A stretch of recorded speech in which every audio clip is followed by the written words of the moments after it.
Boom! Oh my god. This is so much fun.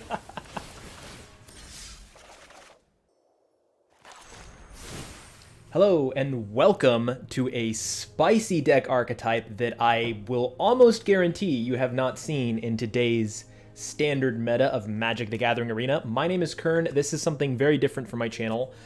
This is a Magic the Gathering Arena deck guide. Normally I play a lot of Total War Shogun 2, and I also speedrun Zelda A Link to the Past. But we're going to do this today. I play this game a lot in my off time at Friday Night Magic with my friends online on Magic the Gathering Arena, and I've been crafting this deck, finally crafting this turd of a meme for a good portion of half of a year now, I would say. Like back in Guilds of Ravnica is when it started. We've got a lot of new cards that help us do our thing as well. So this archetype is an archetype that exists outside of the current standard, but I haven't seen it played in the current standard. The whole idea is we are a toolkit deck, which is not all that unusual, but we don't use Mastermind's Acquisition or Mausoleum Secrets, which isn't that popular toolkit card anyway, or Karn. We don't use the new Karn to utilize our sideboard as our toolkit. Oh, no, no, no. Instead, we use our graveyard as our toolkit. So the whole idea is we want to mill ourselves down so that we put cards into our graveyard and then we get them back with cards like Nature Spiral, or we return creatures directly to the battlefield with this card, which this might be my favorite card in Standard right now. I mean, I don't know, there's a lot of good cards, but this one might be my favorite. If you haven't seen it before, it is so good.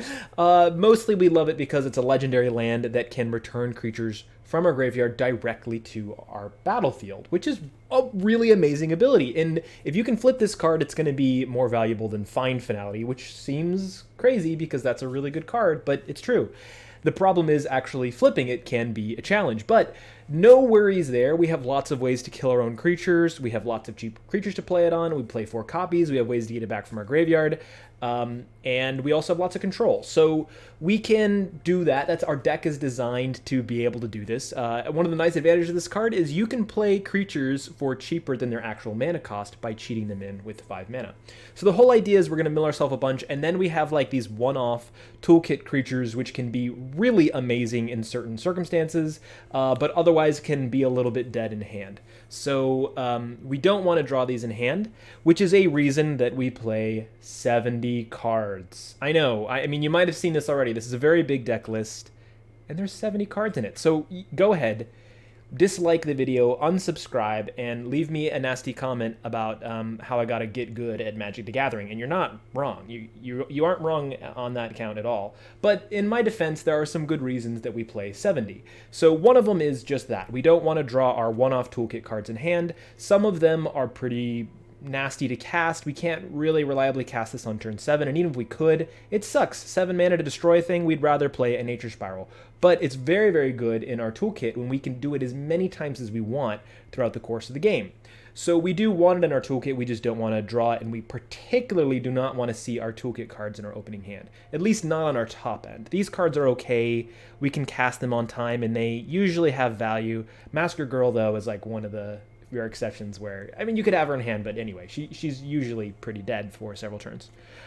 So that's one reason we play more cards overall, is that we've greatly reduced the chance of drawing our toolkit cards.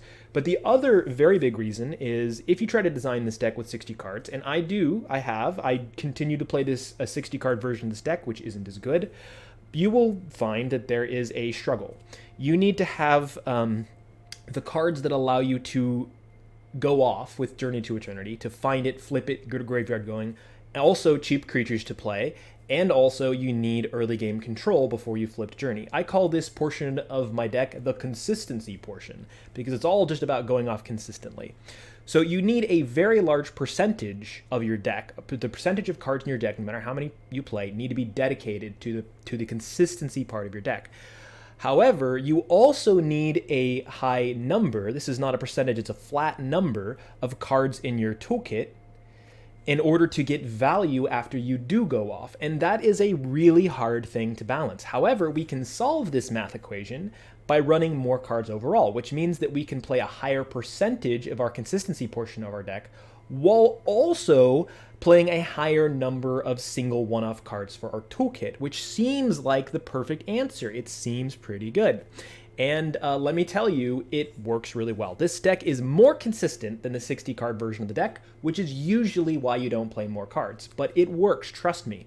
And a part of the reason that it works is because we mill ourselves to death. I mean, not actually to death, hopefully, but we do mill ourselves a ton, and then we get value out of our graveyard, which becomes an extension of our hand. So we don't really miss the fact that we don't have 60 cards as much because we can get stuff consistently still in this way. So that's my excuse. I'm sticking to it. Our actual way to protect ourselves from mill down, I should mention this, is Underrealm Lich. If you didn't know this about this card, and a lot of mill players I've noticed in Standard don't realize this, if this card is on the board, you cannot lose the game by having no library and trying to draw a card, because you can't draw a card when this card is on the board. Its ability replaces the draw effect, which is also really great against Narset, among other things. So I'm going to go very quickly through this deck guide. This is a very complicated deck to build, alter, and to play, but I'm going to try to go quickly because it is very big. So we have Stitcher's Supplier to help us mill, probably the best self-mill card in the game. Reassembling Skeleton can help us stall the board out, has great synergies with some other cards, and is a consistent creature we can enchant with Journey in case we're getting controlled to death. Glowspore Shaman helps us mill, but it also helps us mana fix, and it can be a very, very significant early game threat to force our opponent to play their cards, to deal with this, to keep up blockers, or just make a big threat against Esper control. Arguel's Bloodfast is huge card advantage. This is really great against control, but the Temple of Occlusoths, once it flips, is really great against aggro because it gives us a consistent way to gain life. Hopefully at that point in the game, our opponent is running out of steam and they can't deal with this. Also really good because it can kill our own creatures, which when you're playing a graveyard deck can be very important. Not only for flipping Journey to Eternity, but also for just sending them back to the graveyard so you can get their ETB triggers another time. Vicious Offering is early game board control. This deck needs that. We are control. At the end of the day, we are a control deck. I even consider the life gain cards in our deck a part of our control strategy. But we need this early game. Late game, we have a lot of toolkit creatures, but we need to survive till then. This also has the great advantage that it is a wonderful way to kill your own creatures, which can be nice for flipping Journey and sending them back to the graveyard in general. We have Nature's Spiral, which apart from getting our own Journeys back, can hit our enchantments and artifacts. Sometimes we'll even want to get a creature, and sometimes, actually is more often than I thought, we want to get a land back from our graveyard, which can be an enormous help. So this just gives us value out of having a big graveyard. Assassin's Trophy is obviously a really great control card. I wish that we could play Moment of Craving. We used to, but with the current War of the Spark meta, we need a consistent way to hit Planeswalkers. Plaguecrafter, this is part of our toolkit. It does a lot of things. It can hit a creature, it can hit a Planeswalker, it can make our opponent discard a card, which happens more often than I thought it would, and it's a way that we can kill our own creatures. So, great. Knight of Autumn is the Swiss Army knife in our toolkit. It's control, it gains us life, sometimes we want the counters. Journey to Eternity, I should mention, is not a dead card after you've already flipped one. So if you draw another one in hand, you can use that second copy to get a cheaper, ETB trigger off of a creature that's already on the battlefield than it would cost to kill it and then cast it again from the graveyard with Otzel Cave of Eternity. So it can be really mana efficient to draw an additional Journey. Crucible of Worlds is here because we have a bunch of sacrifice lands, and also we're going to be building a graveyard, and there's going to be lots of lands in that graveyard, so that can be really helpful. But our sack lands just are so amazing with this card. Ravenous Chupacabra is obviously here for creature control. Hostage Taker also does creature control, but it's our only way to exile, so we love it. Prime Speaker Vanifar can help us tutor out our toolkit cards if we're not hitting it in our graveyard. It is a huge card for this deck. It basically doubles the chance that we get any particular toolkit card in our deck, almost as if we're playing 2 copies of each instead of just 1. Wilderness Reclamation synergizes really well with Journey to Eternity and also Temple of Occlusoths, since they're both legendary lands once they flip. So basically, once we flip this card, most of our turn is spent just recursing one thing from the graveyard, which can be really huge, but it's just one play. So if we get a copy of Wilderness Reclamation on the board, we have essentially doubled the amount of turns that we take. It's huge tempo-wise. Masker Girl is a board wipe, ETB trigger, great card, thank you War of the Spark. Underrealm Lich is huge card advantage. It can help us mill. As I mentioned before, it can keep us from losing the game via drawdown, and we can pay life with it if we want, as much as we want, to help us flip Temple of Occlusots, which can be pretty significant. Izoni Thousand-Eyed allows us to go wide, and also it gives us a way to sacrifice our own creatures, which can be really huge. Pelakka Wurm is a part of the life gain portion of the control, deck. So we want to survive as long as possible, outvalue our opponent.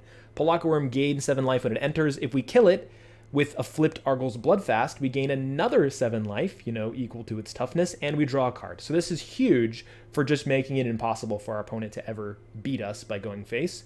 Meteor Golem is amazing control. It hits any permanent except lands. And End-Raze Forerunners is a great way to finish out the game. In our land base, you'll notice we don't play as much rare lands as we could. You'll also notice that we're 4-color. So we're actually just Golgari, but we splash blue and we splash white, which we can get away with for a few reasons. One of them is that the cards we splash for are all creatures, so we can cast them with Outsoul Cave of Eternity without actually paying their blue or white mana. The other is we have a bunch of fetch lands. This is the huge part. So even though we only run 1 blue source and 2 white sources, we do just fine with Evolving Wilds. And Journey to Eternity can create a mana of any color if we really need it to. This land base is heavily geared towards the hand smoothing algorithm of Magic the Gathering Arena Best of 1. If it weren't for that, if you wanted to play this in paper or Best of 3, I would recommend 4 Overgrown Tombs, 4 Woodland Cemeteries, and 1 additional basic land in the deck as well. Partially because we run slightly more cards than normal. We need a little bit more mana than the normal, 40% ratio. Yeah, what else? Evolving Wilds synergizes really well with Crucible of Worlds. It helps us thin our deck of all of our basic lands, hit our land drop every turn. It's the ultimate color fixing. Field of Ruin can do the same in some matchups and is also just great control against other legendary land decks. Blast Zone is wonderful, obviously, and then Memorial to Folly is the other sack land that synergizes well with Crucible of Worlds. We can get our deck off with just that combo, which is often necessary against decks like Control. It's a bit slower, but against Control, we do just fine. We're not going to play Best of 3 today, but it is worth showing off the sideboard. It's another funny number of cards. You might have figured this out already, but just in case you haven't, the whole reason that we have less than 15 here, it's not because I'm lazy. Which, I admit, sometimes I do not actually build out a sideboard for decks because I don't want to play Best of 3, but I do actually play Best of 3 with this deck. We have less cards than 15 because we have more cards than 60 in our main board. So we can remove cards from our main board without adding any from the sideboard, which is kind of crazy and a unique opportunity we have. But we do like to be able to sideboard in cards as well. So we have 4 Moments of Craving for aggro, 1 additional Assassin's Trophy for mostly Planeswalker-y type decks, or maybe they play Tocatli Honor Guard, which can just shut our day down. And then we have 4 Find Finalities. The board wipe here is good, but honestly, it's mostly here in case they have some real hardcore way to deal with your Journey to Eternity, like they play a lot of Field of Ruin, or they're just plain old land destruction as their win con. Then you can go off just well, just as good with Find, or almost as good with Find as you would with a flipped Journey. Okay, that's the deck. We're not going to play Best of 3 today, though. We're going to queue into ranked Best of 1 and see how wrecked we might get, or how much fun we might have. Minus 12. Oh my goodness, you shouldn't have. Oh, is it my birthday? Okay, so we can fetch black, and we will fetch black right away. But if they play anything that's not like a monocolor, then we can also fetch white with Field of Ruin for Night of Autumn, which is very good. But I want to fetch black now so that I can... Okay, this could be mono green, which is a bit of a bummer. But I want to fetch black now so that I can Stitcher Supplier turn 2, Journey turn 3.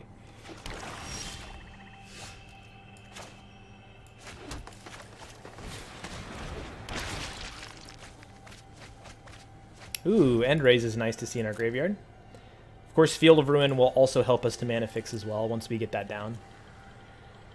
So we can recurse that Evolving Wilds and get white and get blue and stuff. Alright. The wild wasn't meant to be contained. So they're going to have some pretty good card advantage now, but I don't know that I really care. I've seen puppies whine They less do have than white, you. which makes me wonder about, like... what's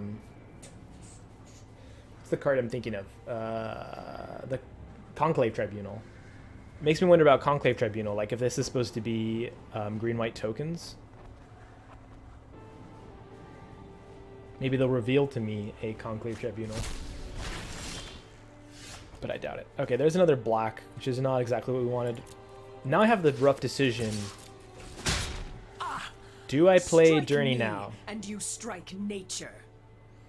I think I'm going to be a little bit conservative because... And if I play Crucible, it probably gets removed. Which means, am I really going to play nothing? I'm worried about two things here. I'm worried about enchantment removal because of the green, and I'm worried about exile because of the white.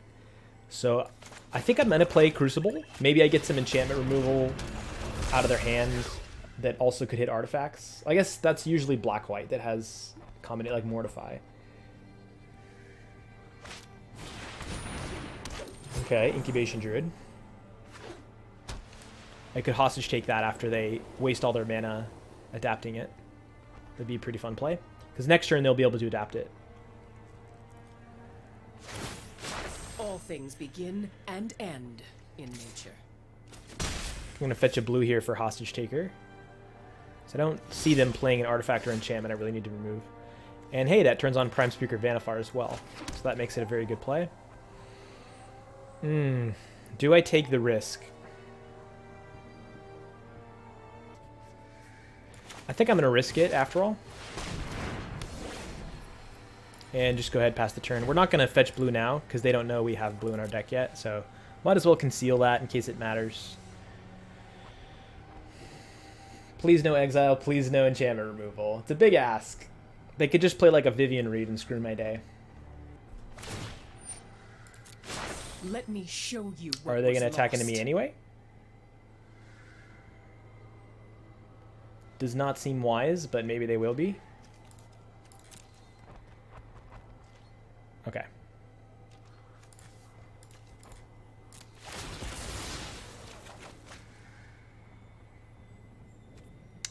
Let's see. Do I take the blue for the hostage taker after all? Do I take white, play Knight of Autumn now? Force them to adapt Incubation Druid to protect Vivian. I think I'm going to take white now, because I don't think I actually want to play hostage taker yet.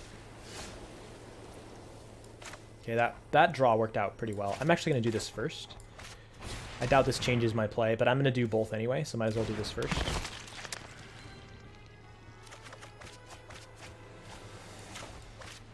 This is a situation, the rare situation where we take the counters.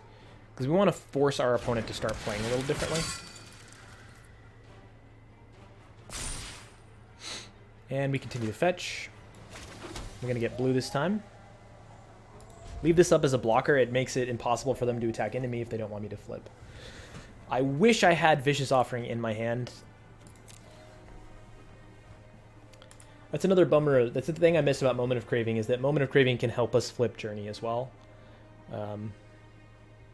That's what we really want right now, is a card that can help us do that. So we could play Prime Speaker, fetch a True Drop from Stitchers, or even fetch the... Yeah, I'm sorry, I'm not making any sense. I'm thinking about fetching, what is the card?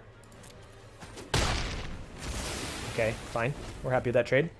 What is the name of the card? I can't think of it right now. Plague Crafter with Prime Speaker Vanifar. And we can do that off of Reassembling Skeleton to help us flip our Journey. And then we're in business, boys, with some End-Raze Forerunners nonsense. We're also just like, they can't really do much right now, so we have the room to play this. As long as they can't remove Prime Speaker. That's such a good combo. I have never seen that. Why have I never seen that combo? Are they going to start attacking with Tolsmere? Probably not.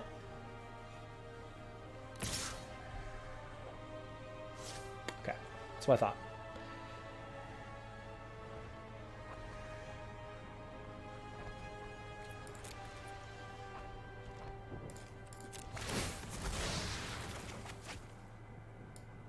Okay, now we fetch blue. We could hostage take Tolsmere. We can't play it same turn. It would...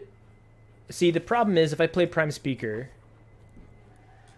Well, they can't remove Prime Speaker with their Tolsmere Arlen combo. And that'll guarantee me... If I shock in with Overgrown Tomb, it'll guarantee me... Oh no, I just tap differently than the auto-tapper's doing it. It'll guarantee that I can flip my own Stitchers. So I kind of like that for that reason. The safer play is to hostage take Tolsmere, but I'm not going to do that.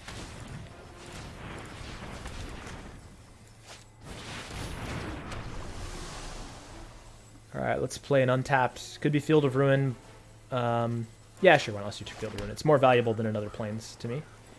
Okay, so now we pass, and we're going to recursive Reassembling Skeleton with our extra mana. And then at the beginning of our upkeep next turn, we can flip Plague Crafter right away. When does draw happen? Can this stop? Can you do stuff before... I'm not draw.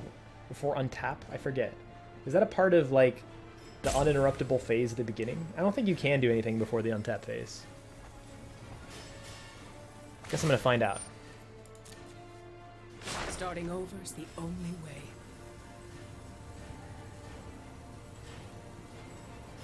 Because it'd be nice, of course, for Prime Speaker to be untapped next turn.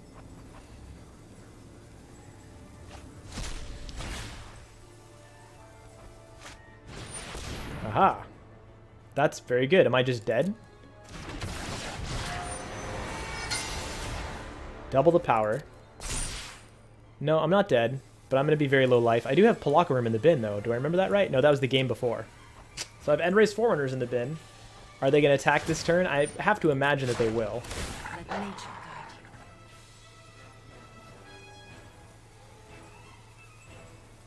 you. Yeah, that was a misplay. They should have made the wolf first.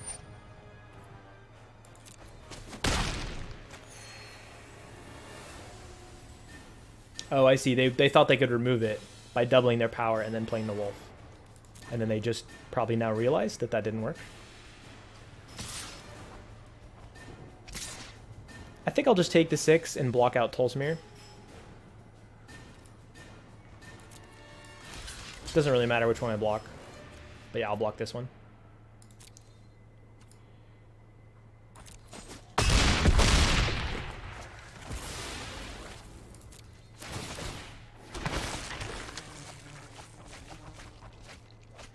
Oh, there's Ravenous Chupacabra. That's nice to see in this situation. I think I might want to remove God Eternal Ronus.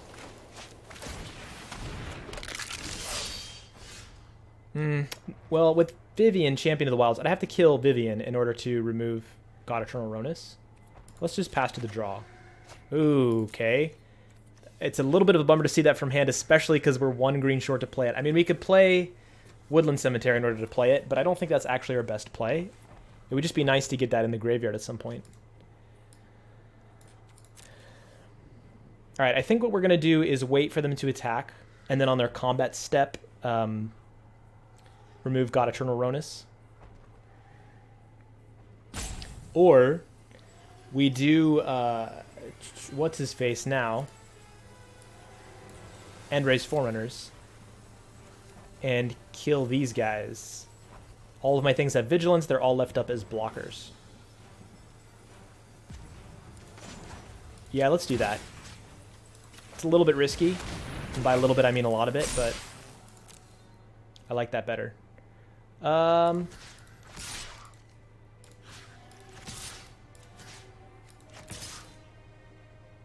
Let's see. They can choose to save. Yeah, unfortunately, I have to choose between going face. Let's see here. 6, 13, 17, unless they block, which I would be fine with. If they block with God Eternal Ronus, then that's Death Touch. I should have thought that through. That does change things a little bit. Do I really care about that? Let's just go face. Fuck it. I might just be dead, actually, because they can just block correctly and kill me, but whatever. That might have been a huge misplay there. I should have just held up my mana to play Ravenous Chupacabra. But let's see what happens.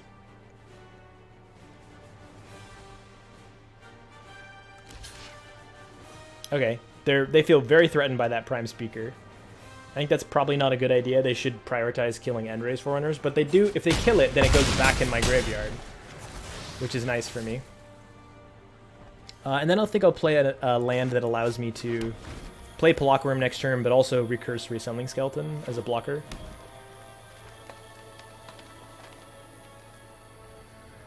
Let's see. Can I hostage take Tolsmere and play it? 1, 2, 3, 4. I can. That might be my turn next turn.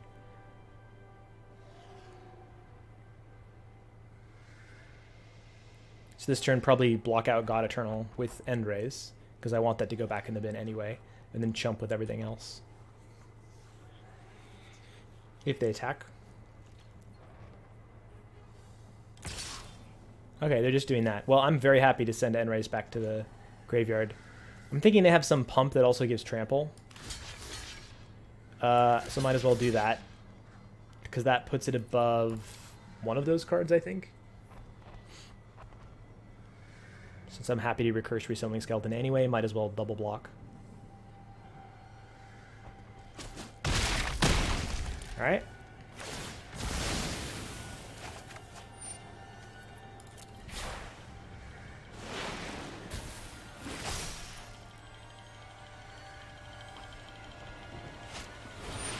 Aha. Well, that's a problem. But we can also hostage take that, actually. That might be a better thing to hostage take. We also have the green mana to be able to make more, which is kind of funny.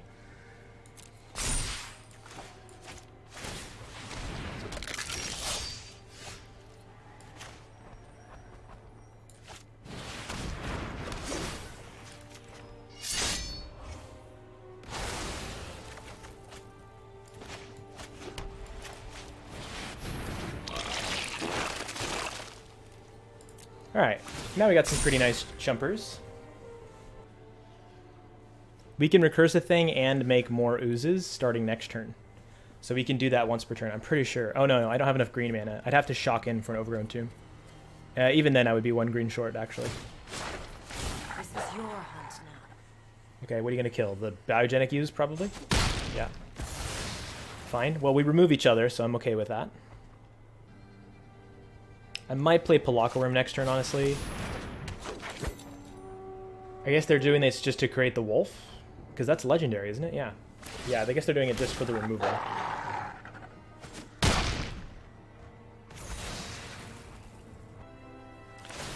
I think I need to hold up my mana next turn. You think nature is instead of playing the Pelakka Wurm. To respond to what they do. Either hold up a Ravenous Chupacabra or hold up an End-Raze. Either one could be very vital to staying alive. This will all depend on if they attack or not. Okay, they're not attacking, which I think is wise. So now we can also Vicious Offering. 5, 1, 2. Okay, I'm going to play untapped so that I can both Vicious Offering something. Actually, I don't need to play untapped. Maybe I should get green then. For Pelakka Wurm. 1, 2, 3, 4, 5, 6, 7. I don't really need green. Let's play untapped just in case. And I think I just passed the turn. So now I can remove a thing and recurse End-Raze.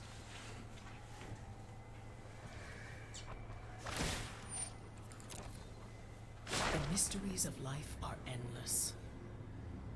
Aha, they're going to get back God Eternal Ronus, which is a problem, obviously. This just doubles the power, right? Not the toughness? Okay, good. So we can trade with a lot of these things once they attack because of End-Raze Forerunners. They probably Arlen Wolf of the Pack against Hostage Taker. Either way they do it, though. Okay, that's a problem. I think we might just be dead here. We're very close, but I think we might be dead.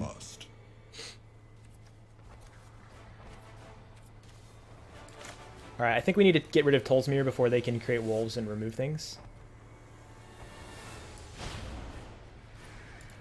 And I'm going to take out the Stitcher Supplier.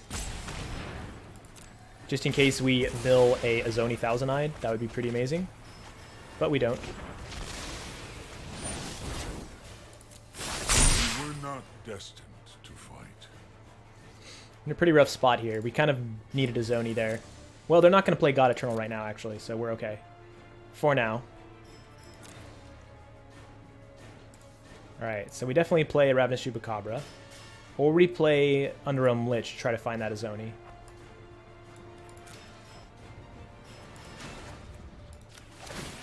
It's a tough choice, but I think I'm going to play Underrealm Lich.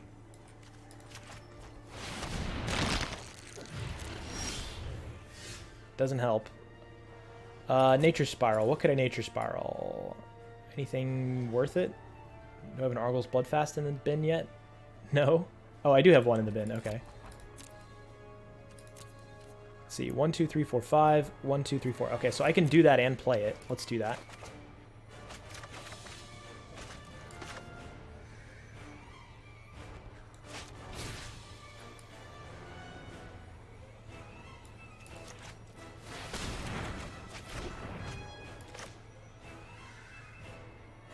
Okay, I think we're fine here on mana. And let's do this for the deck thinning.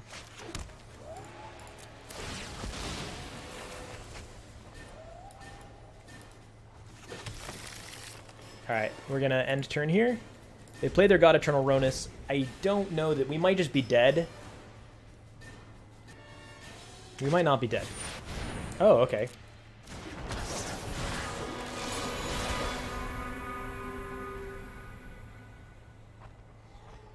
Unless they have a... Well, yeah. I mean, they're going pretty wide. We really want our Izoni. If we get our Izoni, we win. Oh, we have Prime Speaker Vannifar. I can tutor it out. Please don't attack. That gives me the space to play Prime Speaker and tutor out Izoni.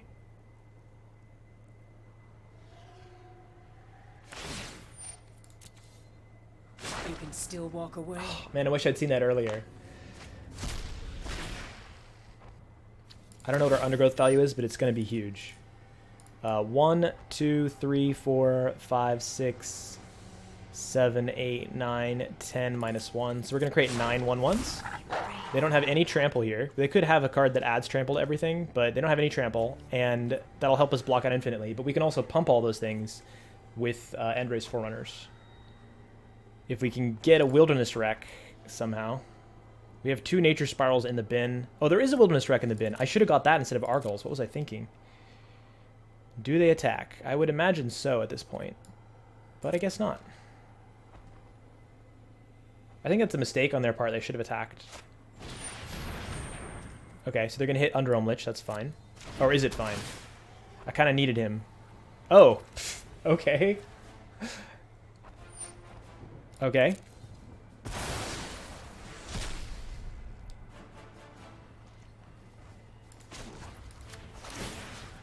Alright, well, we played Prime Speaker because this is, I think, our best bet towards actually living. Oh my god, Massacre Girl, please. I can't get it started, though, because they just took my... do I want it in hand? I don't think I want it in hand. 1, 2, 3, 4, 5. I mean, actually, I can play both Izoni and Massacre Girl, and then I can totally wipe the board.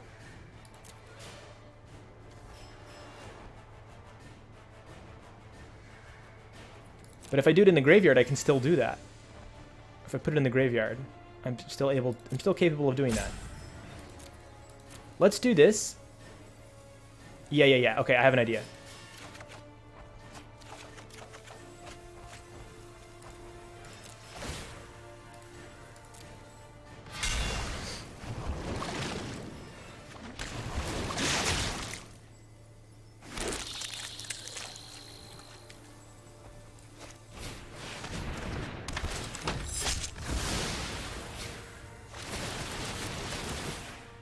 Boom!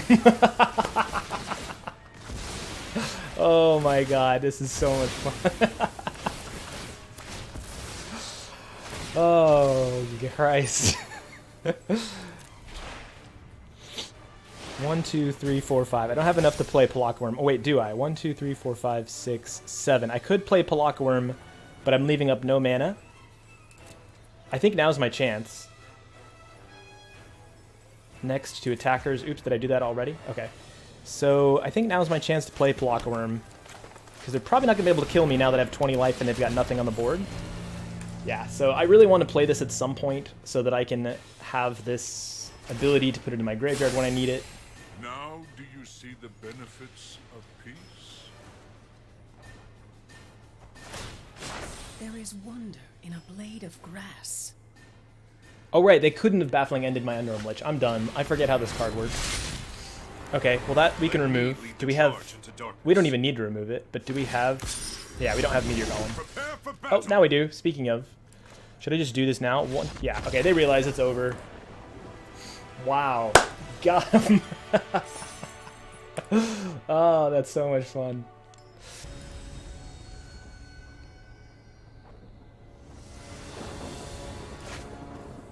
Okay, yes, yes, yes. Oh my god, yes. Thank you, game. Thank you. It's amazing. I mean, I wish one of these were in Evolving Wilds, to be honest. But it does allow us to turn 3 Journey if we feel like we can do that against the colors we see them play.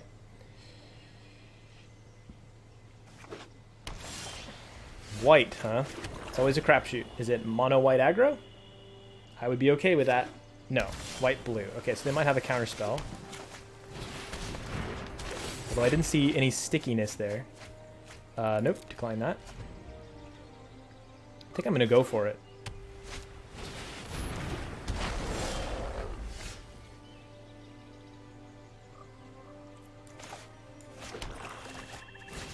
Okay, I have never actually seen that card played before.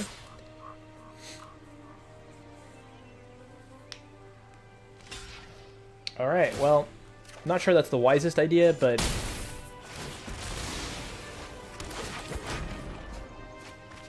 decline.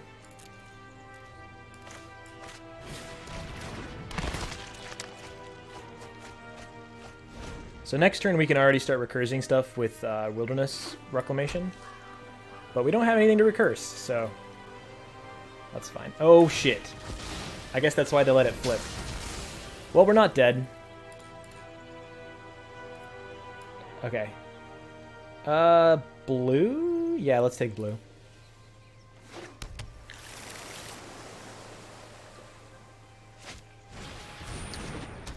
Tocatli. This is why we play what's it called? Assassin's Trophy.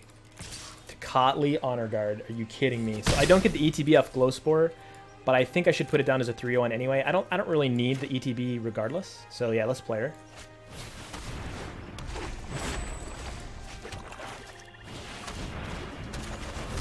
We'd like to start fixing for End-Raze Forerunners, obviously, because we can win the game with just this, even though we don't get its ETB with Tocatli Honor Guard out. They shocked in for a block. Okay. I'm not sure why they did that one instead of a Glowspore Shaman. Curious. Nature's Spiral, here we come. Yep.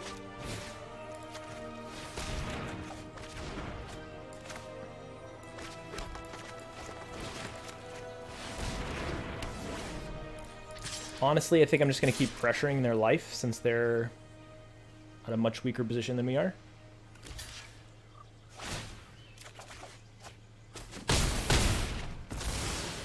What are the odds they run more than one Field of Ruin, like we do?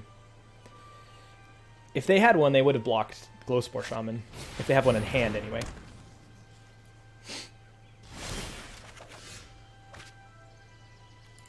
I will happily pay your toll. Oh, that has no ETB. Let's attack first. Yeah, let's Wilderness Rec. We'll fetch a green. Now we have End-Raze Forerunners. Next turn, anyway. I do want an Assassin's Trophy for that Tocatli Honor Guard. Or a Vicious Offering, actually, would be much better. Because then we could flip Glowspore Shaman at the same time. Alright, they probably are going to fetch something that's going to, like, be amazing against us. Let's see what it is. It could even be just as simple as a Meteor Golem, although they can't play it yet. Navigator's Compass. Okay. I guess they really need double black. Would be my guess, or maybe they just want the life gain.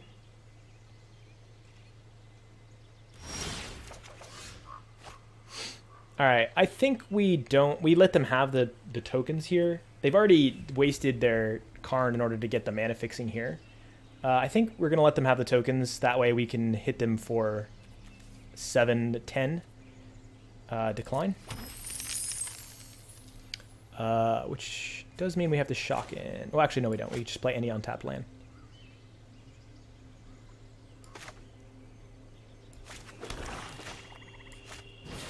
It's a bummer we don't get the ETB trigger, because I think that would be lethal. Yeah, that would be lethal. It would be lethal exactly. They'd have to block. So the question is, do we attack Karn the Great Creator? I think we do. Because if they block me, then great, we flip Journey. If they don't, then great, they lose Karn.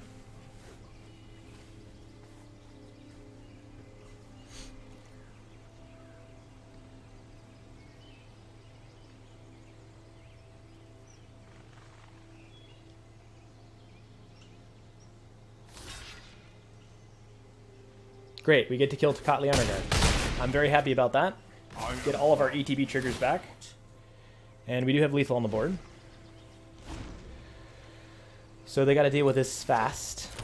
They have to deal with both my Journey and my End-Raze. Alright.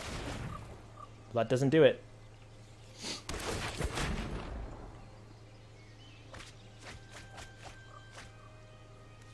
Decline that.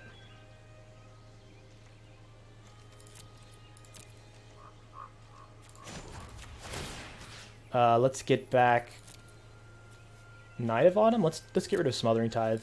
Not that I really think it's going to be a problem. Yeah, but they see it's over. All right.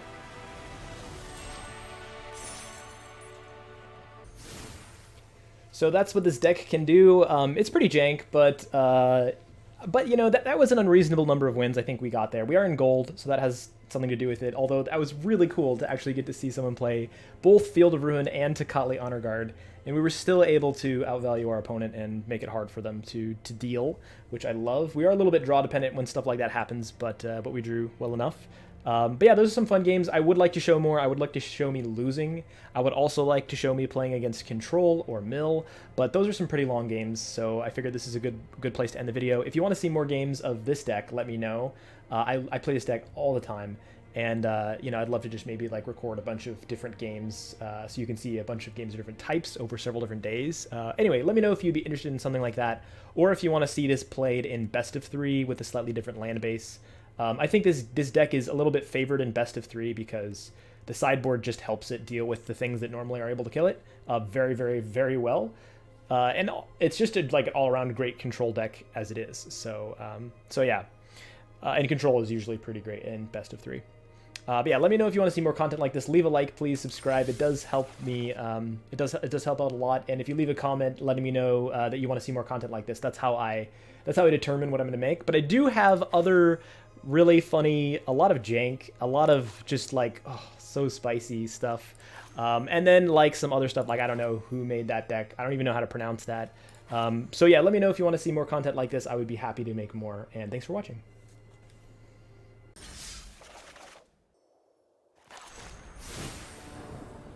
Oh my goodness, you shouldn't have.